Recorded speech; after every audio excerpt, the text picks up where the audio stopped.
Pernahkah Anda mengalami keganjilan ketika berzikir atau setelah berzikir? Tentu kejadian-kejadian kejanggalan itu kadang dialami oleh para pesalik ketika sedang berzikir secara khusyuk. Banyak para ahli zikir mengalami misalnya bergetar dahsyat, ya, tiba-tiba menangis. Kalau ini banyak yang merasakan. Kadang-kadang ada yang mengalami rasa melayang, bahkan memang betul-betul terangkat secara jasmani.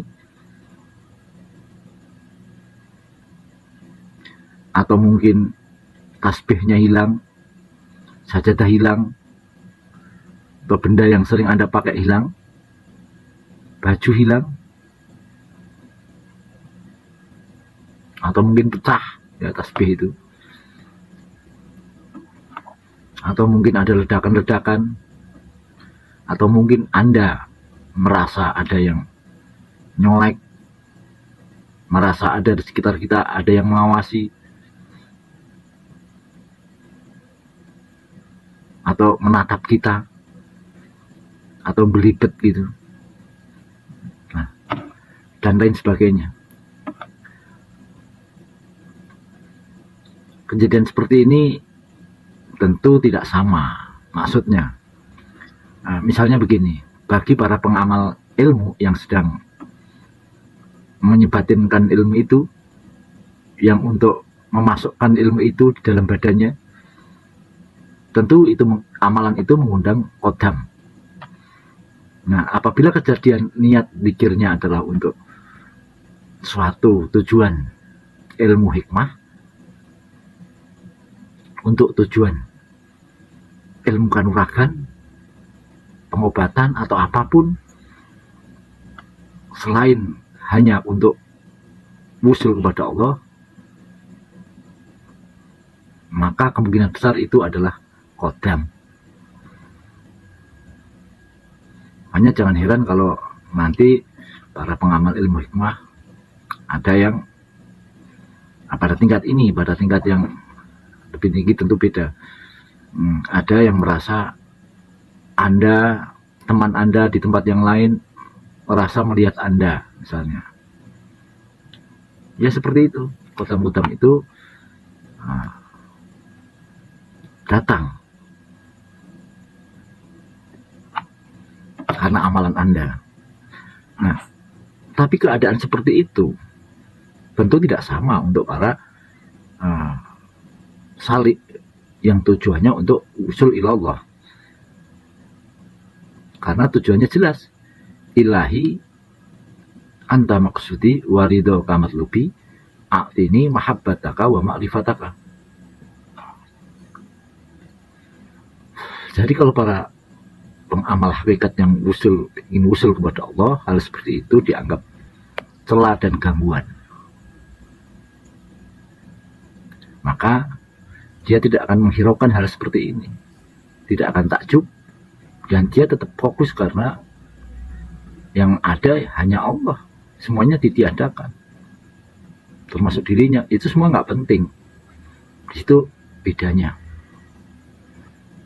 Namun seperti kejadian misalnya kalau biji tasbih pecah, ini untuk yang pengamal ya. Ada juga seperti misalnya di atas rumah kita ini ada ledakan, ada lampu tiba-tiba meledak, biji tasbih pecah. Itu yang di luar nalar kan, sajadah hilang, atau tembok retak-retak, catnya melupas. Kalau sebuah amalan itu dia nur itu masuk dengan dahsyat, maka kadang-kadang benda itu tidak mampu untuk menahannya.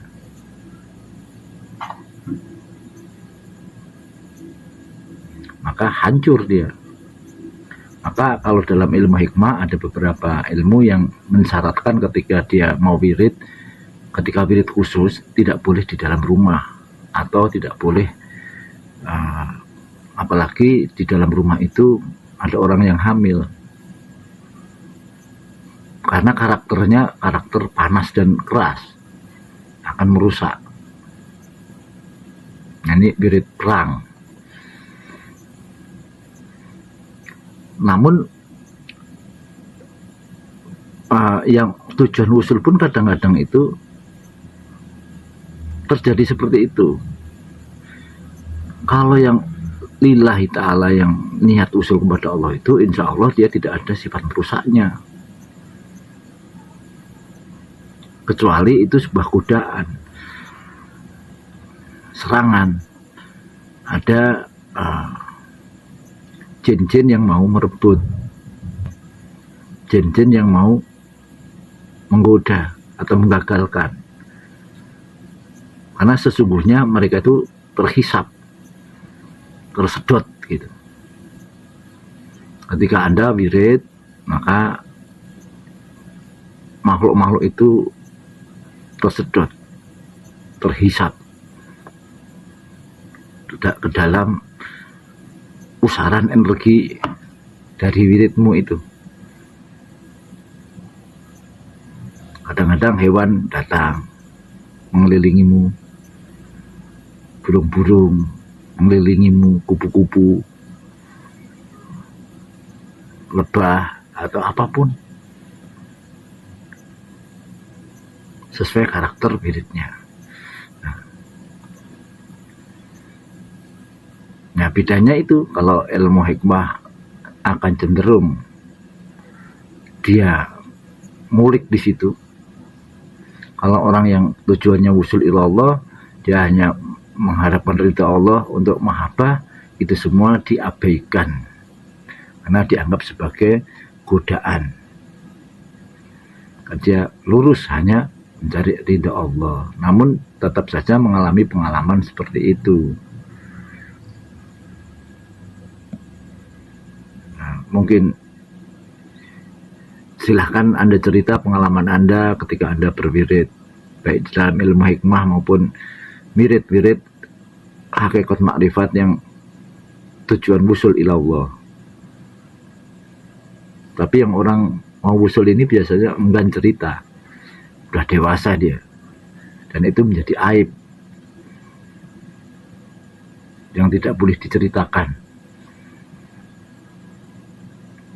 Mungkin demikian dulu. Assalamualaikum.